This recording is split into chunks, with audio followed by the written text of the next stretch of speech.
from a flyweight championship fight, we get things started with the big boys. The heavyweights, our tale of the tape.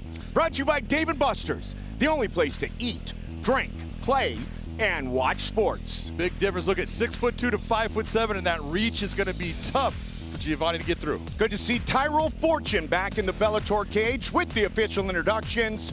Michael C. Williams. Ladies and gentlemen, good evening and welcome to Pechanga Resort Casino. Tonight, Miller Lite presents Bellator MMA. Seen live around the world, we welcome you to the prelims. Seen live, of course, in the Bellator MMA global app. From Pechanga, we get the action started now with 3 5-minute rounds in the heavyweight division. And now, first introducing the blue corner. At 5'7", weighing in 251.8 pounds, his professional record, 5 wins, 2 losses. He fights out of Antelope Valley, California, presenting Giovanni "Bam Bam" Sarran. And across the cage, his adversary out of the red corner at 6'2", weighing in 244.8 pounds. As a professional, he stands undefeated, 4 victories, no defeats. Hailing from Portland, Oregon, he fights out of Tempe, Arizona, introducing Tyrell Fortune. In charge of the action, your referee, Frank Trigg. Frank Trigg will be our referee for this heavyweight matchup. Come on.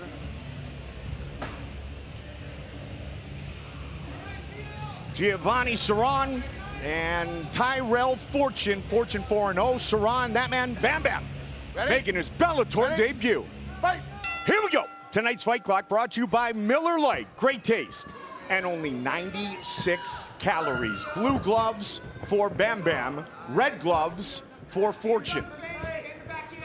I can tell you, Mike, I have done boxing with Giovanni, and he is a steel chin fighter. He takes big shots. This is going to talk about the true lineage and where we're looking at Tyrell Fortune. Where has he come from the beginning to where is he now? He's going to be the complete fighter that utilizes all of his MMA skills. 4-0, of course, a stud wrestler, junior college national champion. D2 National Championship came at Grand Canyon University. 2-time state wrestling champion, fighting out of Tempe, Arizona. Trevor Lawley, Arizona Combat Sports, and a good start for Fortune. Good knees. Real good knees inside. This is what we're talking about, this clinch position right here in the Muay Thai. This is where Fortune has a big advantage. In striking, he doesn't, but everywhere else, when it comes to the clinch and wrestling, he has the advantage. We've talked about it before. He is a very fast and explosive athlete for a big man, and that's one of the things that made him so successful during his wrestling days. He's just one of those athletes, you watch him, you go, dang, how is he so good? He's just a great athlete that works very hard at making himself a great martial artist. Short notice Bellator debut for Giovanni Sarran. 5-2 overall in his mixed martial arts career. 3 of those wins by knockout. But a lot of pressure early from Tyrell Fortune. Has a really nice big right uppercut that he landed there inside. But the one thing, like I'm telling you, Giovanni is tough, and he will take these shots and continue to be there in front of Tyrell Fortune. This is important. That takedown, if he gets this takedown, that's what Tyrell Fortune needs to do. Full guard. You can hear the corner of Sarran. Gio. Be careful of his form in the middle. Looking to posture up. Fraternal twin brother Tyree Fortune has also fought in the Bellator cage. They fought on the same card. Last time they did. What you're seeing here, this is where Tyrell Fortune needs to be. In this position, Giovanni cannot hurt him. He is not a submission specialist, and you see that posture. That is what's going to get Tyrell a win. Big shots. That posturing up is the key right here for Fortune. It's very difficult when you're on the bottom. You can't move your head the same way you can when you're in the stand-up. It just doesn't happen. So that shot that maybe you could miss as far as getting some head movement in there, it ends up hitting you flush and it hurts. And Big John, for Giovanni, being up against the cage doesn't help much either. No, but he's trying to get to his feet. Unless he uses it to wall walk, of course. There you go. It's all in how you use it. Right? Glass half full, glass half empty. And really smart positioning, good pullback by Tyrell Fortune right there. He's landing big shots. He's utilizing good hip pressure. That's keeping Giovanni where he's at. Got a good chance of finishing this fight right here.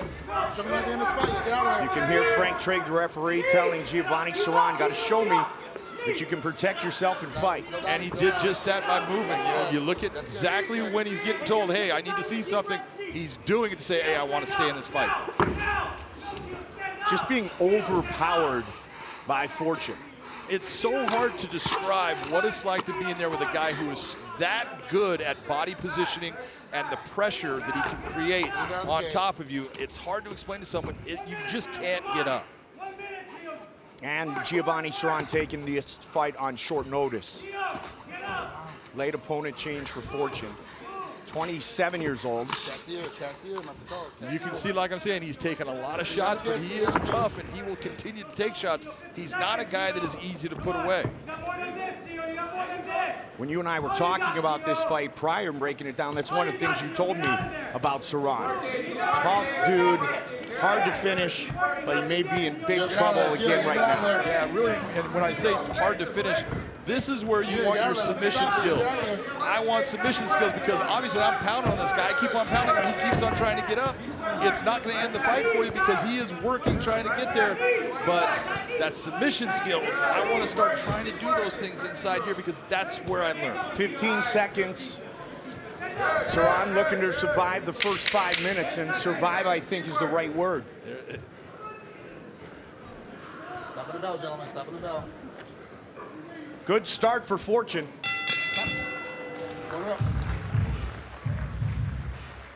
And that's why the fight goes on. And you can see at this moment, Tyrell Fortune put a lot of energy out.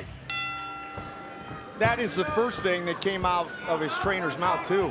Tyrell Fortune heard from Trevor Lawley, hey, not going to finish him with that little stuff. Round number 2, red gloves for 4-0, Tyrell Fortune. All 4 of his fights inside the Bellator cage. Giovanni Sarran making his Bellator debut. And another takedown. Perfect execution of a knee tap there, taking him to the ground. Hip ride here. He should get a Turk on that leg. There you go. Get an inside Turk is going to help more, but just start opening up. And instead of doing the volume, start taking and making them powerful. Power is going to get you to where you want to be. That's going to force the referee to say, I can't see you get beat anymore like from this. Too powerful, too much damage. I'm going to stop. 2014 World University Championship gold medalist, second runner-up for the 2012 Olympic team. As I mentioned at the top of the fight, partner, some very serious wrestling credentials for the heavyweight Tyrell Fortune. Oh, his wrestling credentials are crazy. You're looking at, he was the 2014 World University gold medalist. You don't get to that level unless you're good. Work the finish, work the finish. It's been pure defense mode for Giovanni Sarran, 90 seconds into round number 2. Giovanni took a lot of damage in that first round, but nothing that was going to stop him. And that's what I talked to you about before. He can take a pounding. This is the guy that in the bar fight you don't want to be up against. You hit him with the bar stool and he laughs at you. I don't want to be up against either of these guys, but you're a little bigger than me. Finish, and as you alluded to, a lot of energy utilized by Tyrell Fortune in the first 5 minutes, and his pace has slowed here in round 2. Exactly. You can see the difference in the level of output that he is now engaged in. He's slowed it down because he's getting his heart rate where he is comfortable. You're the one controlling the pace. Don't let your opponent control it. This right here is not, there's no danger at all right in this position that he cannot make that work, and that's why you see him turning. As I mentioned for Sarran, 3 of his 5 victories have been by knockout. But in the real difference that you're seeing right here, you finally start to get that hook with that left leg, then he takes it out. He is fighting this in controlling positions of a wrestler instead of controlling positions of an MMA fighter. There's times when you want to use that control as a wrestler, but there's times when the jiu-jitsu is a better controlling system for you to end that fight, and Giovanni's giving that space to him to get those hooks in, but he's not utilizing it. Is this, there's always opportunities to finish the fight, John. As Sarran able to wall walk here, but when you have your opponent beat down a bit, you have them worn out, is this a spot to try to learn submissions, learn on the job, if you will, to try to go for those finishes? Absolutely, you're not learning because you've done those techniques in the gym and you've worked them. Well, now's your chance to take and put those into effect. That's what you're looking at. You don't sit there and try to say, I'll just keep pounding when it's not working. And sometimes there's guys you can't pound out. Let me work at that submission. You heard Fortune's coach and Lally saying, hey, what about the key lock? It's there, look for it. Now we're going to a mount position. Now we're into a better position for the finish. This is where he needs to try to work towards that rear naked choke. Perfect position for him to get it in, start to work for it. More from learning to convincing yourself that you can do it in real battle. Absolutely. You know, you've got to have confidence in your tools. You got to have a big toolbox. The bigger your toolbox, the more dangerous you are. And when you have confidence that those tools will work, now you're a dangerous man. Had him flattened out for a bit. Still a lot of pressure, 45 seconds left in this round. You can see that right hand lace, which is controlling Giovanni's arm on the other side. That's key. That's a position right there that's going to keep Giovanni where he's at. He can't put his hand to the ground to get up. He's not going to be able to move his hips. He is stuck in this position, and Frank Trigg might stop it. It's all over. So Frank Trigg stops the fight. Tyrell Fortune breaks down Giovanni Sarran to move to 5-0. Here is Michael C. Williams with the official decision. Ladies and gentlemen, inside the Bellator cage, it comes to an end officially. 4 minutes, 35 seconds into round number 2. Referee Frank Trigg waves off the contest due to unanswered strikes. The winner by TKO, still undefeated, Tyrell Fortune. Congratulations to Tyrell Fortune, and he will visit with Big John McCarthy. Come here, Big Daddy. You came out here standing with that man and all of a sudden said, you know what? I think I'm going to the ground. You went to a single leg, switched it to a double leg, took him down, and proceeded to just pound on him for that first round. How tired were you at the end of that first round? I wore my arms out a little bit. You know, I got a little punch drunk in that position, so I should have took it a little slower to get in a more dominant position to look for the finish. But, you know, it's hard when you have an opponent take out on Monday. My opponent switched, so I had to come in here with a different game plan than what we've been setting up for. I can tell you, I've watched Giovanni fight before. I've done boxing with him. He is a guy that you just cannot put away. He is going to be there. You pounded him, but in the end, with that lace that you had on his arm and the positioning of your hips, did you think that that was going to be what was going to get you to that point of the referee stopping the fight? Yeah, I knew from there he couldn't get up with my hip control and having that wrist. It's pretty hard to get out of that position. Absolutely. Well, I'll tell you what, that was a fantastic win. Now undefeated, still 4-0. Congratulations, Tyrell Fortune, your winner. Tyrell Fortune with the finish by TKO in round number 2 to get things started here tonight at Bellator 201.